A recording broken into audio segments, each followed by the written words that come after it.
Assalamu alaikum, урматтуу кыргыз эли, кандайсыздар? Бүгүн мына 1-май саат 9:30 болуп калды.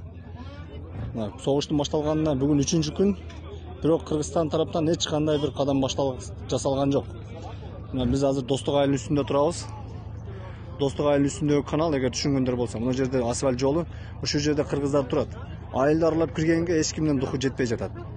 Достуктун астындагы арка айылында уже тажиктер чыгып, 3-көчө дегени бар экен. Ошо 3-көчөсүнүн үйлөрүн баарын күйгүзүп, байрактарын илип атыптыр. Ошол жерден бирөө үйүнү кайтарганы бир бала кирсе, кирген баланын бутуна атып, ар кандай жаракаттарды алдырып койбой атыптыр. Кирген адамды тажик тараптан атып атат.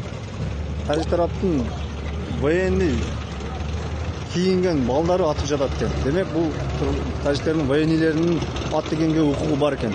Кыргызстандын ат дегенге укугу жок экен. Эч ким атпай атат кыргыз тараптан. Мына чыныгы бүгүнкү абал ушундай.